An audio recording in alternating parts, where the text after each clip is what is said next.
نحمدہ ونصلی علی رسولہ الکریم، اما بعد فاعوذ باللہ من الشیطان الرجیم، بسم اللہ الرحمن الرحیم۔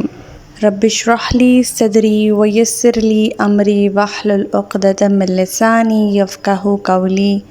السلام علیکم ورحمۃ اللہ وبرکاتہ۔ صراط مستقیم میں آپ سب کو خوش آمدید۔ پچھلے سبق میں ہم نے سورہ الحجر کا تعارف، اس کا نزول اور اس کا مرکزی خیال دیکھا تھا۔ آج کے سبق میں ہم سورہ الحجر کا باقاعدہ آغاز کرنے جا رہے ہیں، تو شروع کرتے ہیں۔ ہمارا آج کا سبق جو ہے آیت نمبر 1 سے لے کر آیت نمبر 5 تک، تو آج کا سبق شروع کر رہے ہیں آیت نمبر 1 سے۔ بسم اللہ الرحمن الرحیم۔ الف لام را تلک آیات الکتاب وقرآن مبین۔ الف لام را، یہ اللہ کی کتاب اور اس قرآن کی آیات ہیں جو اپنے احکام واضح طور پر بیان کرنے والا ہے، یعنی قرآن جو ہے وہ اپنے احکامات واضح کرنے والا ہے۔ دوسرا مطلب یہ ہے کہ قرآن انسان کی تمام تر کیفیات سے آگاہ کرنے والا ہے، اس کی پیدائش سے پہلے کے حالات بھی اسے بتانے والا ہے، پیدائش سے موت تک کی کیفیات سے بھی اس کو ہمکنار کرانے لگا ہے، اور مرنے کے بعد بھی جو صورت احوال اس کے ساتھ پیش آنے والی ہیں انہیں کھول کھول کے بیان کر رہا ہے۔ آیت نمبر 2۔ ربما یود الذین کفروا لو کانوا مسلمین۔ ایک وقت آئے گا جب یہ کافر یہ آرزو کریں گے کہ کاش وہ مسلمان ہوتے۔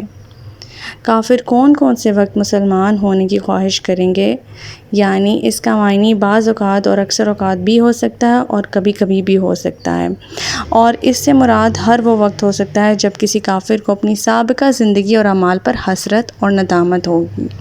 جیسے کہ ہم نے دیکھا تھا کہ غزوہ بدر کے موقع پر کافروں کی خوب پٹائی ہوئی اور مسلمانوں کو عزت اور فتح نصیب ہوئی۔ ایسے موقع بہت زیادہ تھے، دنیا میں بھی ایسے مواقع بہت پیش آئے ہیں اور آخرت میں بھی آئیں گے، اور موت کے وقت بھی جب وہ فرشتوں کو دیکھ لیں گے، جب فرشتے ان کی جانیں نکالنے کے لیے آئیں گے تو وہ حسرت کریں گے، آرزو کریں گے کہ کاش ہم مسلمان ہوتے۔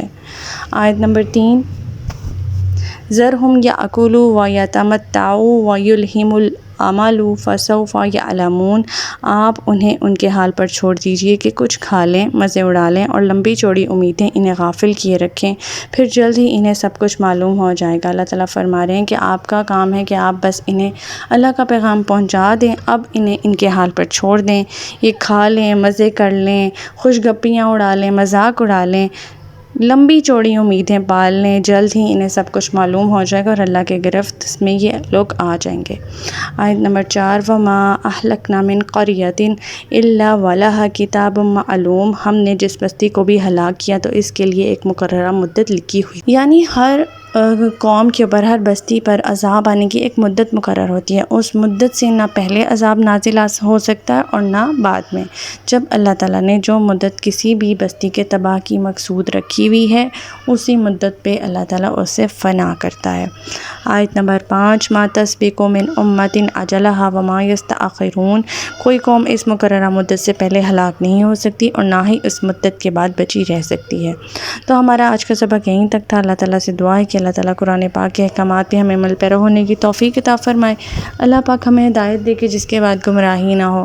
ربنا لا تزغ قلوبنا بعد إذ هديتنا وهب لنا من لدنك رحمة إنك أنت الوهاب۔ سبحانك اللهم وبحمدك أشهد أن لا إله إلا أنت أستغفرك وأتوب إليك۔ السلام علیکم ورحمۃ اللہ وبرکاتہ۔